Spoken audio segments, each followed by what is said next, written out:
की बड़ी खबर कि पाकिस्तान का पार्लियामानी वफ्द स्पीकर कौमी असम्बली जनाब असद कैसर की सरबराही में आज काबुल के दौरे पे था, जहां काबुल एयरपोर्ट पर रॉकेट हमले के बाद जहाज वापस आ गया और ये दौरा मनसूख हुआ। आसान के इलाकों से निकले और ये पाकिस्तान से जंग इसलिए कर रहे हैं कि पाकिस्तान चूंकि हिंद का हिस्सा हुआ करता था पहले, और यह तकसीम तो सिर्फ 47 में आई है और उससे पहले पूरा पाकिस्तान हिंद का हिस्सा था, लिहाजा पाकिस्तान की रियासत को तबाह करना गज़वा हिंद का हिस्सा है। रेगुलर हमले जारी हैं जिसके साथ वो कहते हैं हमें पता है अशरफ गनी की इंटेलिजेंस की लेवल क्या है, इसको अमेरिकन सपोर्ट कर रहे हैं और अमेरिकन ये चाहते हैं कि वो अभी कुछ देर वहां रहें। और उसको सपोर्ट कौन कर रहा है? इंडिया सपोर्ट कर रहा है, पाकिस्तान का सेकुलर तबका खासतौर पर कुछ सपोर्ट कर रहा है। मसला सिर्फ यह है कि आपको एक खुला खुला स्टैंड लेना पड़ेगा। ये नहीं कि अमेरिका के कहने पे कहेंगे तालिबान आज से हमारे दुश्मन हो गए और आप पूरी इंटेलिजेंस दे दो पूरे पाकिस्तान से। ये 100% ये बात टीटीपी के ऊपर नाफिज होती है।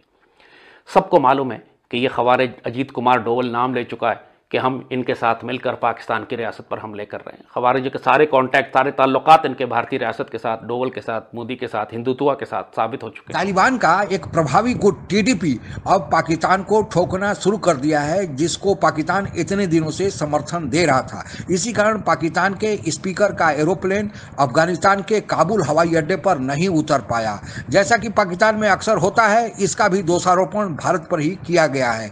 उससे भी आश्चर्यजनक बात यह है कि जो टीडीपी गजवा हिंद का नारा देता था, अब वह पाकिस्तान के लिए गले की हड्डी बन गया है। इस संबंध में पाकिस्तानी मीडिया क्या कह रही है, आइए सुनते हैं। और यह साहब असद कैसर साहब की सरबराही में वफद ने जाना था, जहाज लैंड किया, इस दौरान हमला हुआ, फिर जहाज उठाया गया, वापस 1.5 घंटा चक्कर काट कर वापस आया और उसको उतरने की इजाजत नहीं दी गई। बहरहाल अफगान हुकाम ये कहते हैं कि जी वफ्द की सिक्योरिटी हमें जो है ना दौरे से ज्यादा अजीज है।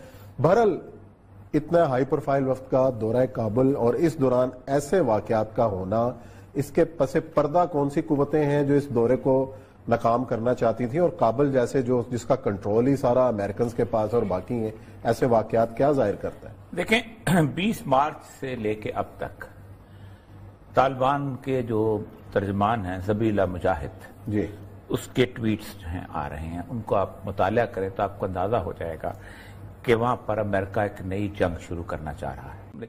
रेगुलर हमले जारी हैं जिसके साथ वो कहते हैं हमें पता है अशरफ गनी की इंटेलिजेंस की लेवल क्या है, इसको अमेरिकन सपोर्ट कर रहे हैं और अमेरिकन ये चाहते हैं कि वो अभी कुछ देर वहां रहें।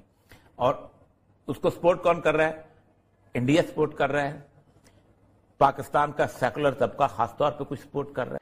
ये बात तो बहुत बाद में समझ में आई कि ये पाकिस्तानी तालिबान, तहरीक तालिबान पाकिस्तान, ये खवारिज, ये जहन्नुम के कुत्ते, ये अफगानिस्तान में बैठकर मुशरिकों के साथ मिलकर, मुशरिकों के हुक्म पर, मुशरिकों के पैसे और ताईद और इमदाद से पाकिस्तानी आर्मी पर, पाकिस्तानी कौम पर, पाकिस्तानी रियासत पर हमले कर रहे थे। आसान के इलाकों से निकले और ये पाकिस्तान से जंग इसलिए कर रहे हैं कि पाकिस्तान चूंकि हिंद का हिस्सा हुआ करता था पहले, और यह तकसीम तो सिर्फ 47 में आई है और उससे पहले पूरा पाकिस्तान हिंद का हिस्सा था, लिहाजा पाकिस्तान की रियासत को तबाह करना गज़वा हिंद का हिस्सा है। इन्ना लिल्लाहि व इन्ना इलैहि राजिऊन। जैसे हमने कहा कि इस फितने के बारे में सईदी रसूलुल्लाह ने हमें यह बात बहुत पहले बता दी थी कि ये वो आयतें, वो अहादीस जो कुफ्फार के लिए नाजिल हुई हैं, उनको मुसलमानों के ऊपर नाफिज करके मुसलमानों को कत्ल करेंगे, और एग्जैक्टली यही कर रहे हैं। अब जो इस वक्त नई भर्ती हो रही है टीटीपी के अंदर, एक नया प्रोपेगेंडा, एक नया बयानिया बनाया जा रहा है, वो ये है कि जी गज़वा हिंद की तैयारी करें। और गज़वा हिंद की तैयारी जाहिर है हर मुसलमान जानता है कि सईदी रसूलुल्लाह ने बड़ी बिशारत दी है गज़वा हिंद के लिए। तो जब गज़वा हिंद की तैयारी करने का कहा तो सारे मुसलमान तैयार हो जाते हैं। फिर इनको कहा जाता है कि असल में चूंकि पाकिस्तान हिंद का हिस्सा है, लिहाजा पहला हमला हमने पाकिस्तान पर करना, और एक दफा जब पाकिस्तान की रियासत तबाह हो जाएगी तो उसके बाद हम देखेंगे कि हम हिंद बजा के भारतीय मुशरिकों से लड़ते हैं या नहीं। और जाहिर है वो वक्त कभी भी नहीं आएगा अगर ये नाउजुबिल्लाह ये खवारिज अपने मकसद में कामयाब हो गए। यही बात सईदी ने फरमाई थी कि ये मुशरिकों से मदद लेंगे मुसलमानों के खिलाफ। ये 100% ये बात टीटीपी के ऊपर नाफिज होती है। अफगानिस्तान और पाकिस्तान से जैसी खबरें आ रही हैं, तालिबान भी अब दो गुटों में बंट गया है। तालिबान का एक बहुत ही प्रभावी गुट टीटीपी यानी तहरीके तालिबान पाकिस्तान को अब यह कहा जा रहा है कि वह भारत का समर्थक है। 2 दिन पहले यानी 8/4/21 को पाकिस्तान के नेशनल असेंबली के स्पीकर पाकिस्तान के अन्य संसद सदस्यों के साथ एरोप्लेन से ज्यों ही अफगानिस्तान के काबुल हवाई अड्डे पर पहुंचे, वहां पर सुरक्षा का माहौल इतना बेकाबू हो गया कि उनके विमान को मजबूरन पाकिस्तान लौटना पड़ा। कहा जाता है कि यह टीटीपी द्वारा अचानक गोलीबारी के कारण उत्पन्न हुआ था। यह टीटीपी भी अब गजवा हिंद की बात करता है। फिर यह सवाल उठता है कि गजवा हिंद की अगर बात करता है तो फिर पाकिस्तान पर क्यों आक्रमण कर रहा है। गजवा हिंद का जो मतलब पाकिस्तान में लगाया जाता है, उसका यह मानना है कि मुस्लिम देशों की एक फौज एक दिन हिंदुस्तान पर आक्रमण करेगी और हिंदुस्तान को फतह करेगी। उसी दिन गजवा हिंद का मूल मकसद पूरा होगा। और इसके समर्थन में एक हदीस का हवाला दिया जाता है। हदीस उन विचारों का संग्रह है जो पैगंबर मोहम्मद साहब के सहयोगियों ने कहा था। इसे कुरान के बाद दूसरा महत्वपूर्ण धार्मिक ग्रंथ माना जाता है। चूंकि मोहम्मद साहब के सहयोगियों की संख्या 1 से ज़्यादा है, इसलिए हदीसों की संख्या भी 1 से ज़्यादा है और अभी तक 6 महत्वपूर्ण हदीसों का संग्रह सामने आया है। यह हदीस कुरान के 100 साल बाद अस्तित्व में आए। इन हदीसों की तुलना हम अपने यहाँ के उपनिषद से कर सकते हैं, क्योंकि उपनिषद भी वेदों पर आधारित हैं, वेदों की व्याख्या करते हैं। जिस तरह वेदों की व्याख्या उपनिषद में है, उसी तरह कुरान की व्याख्या हदीस में है। यह भी प्रश्न उत्तर की श्रृंखला में है, जैसा कि उपनिषद में भी है और हदीस में भी है। कुरान 610 से लेकर 632 ईस्वी के बीच में लिखा गया था और उसके 100 साल बाद यानी 732 ईस्वी में हदीसों का जन्म हुआ। पाकिस्तान के कुछ कट्टरपंथी गजवाए हिंद का उपयोग जिहाद के लिए और हिंदू धर्म के खिलाफ नफरत फैलाने के लिए करते हैं। जिस समय हदीस लिखा गया था जिसमें गजवाए हिंद का वर्णन मिलता है, उस समय भारत के साथ ही पाकिस्तान और बांग्लादेश संयुक्त थे। फिर अगर बंटवारा हो भी गया तो वे तो भारत के अंग ही थे। फिर अगर जिहाद होना है तो पाकिस्तान और बांग्लादेश के खिलाफ भी गजवाए हिंद का जिहाद होना चाहिए, केवल भारत के खिलाफ क्यों। यही आधार बनाकर, यही तर्क देकर तहरीके तालिबान पाकिस्तान ने भी पाकिस्तान के खिलाफ गजवाए हिंद का ऐलान कर दिया है।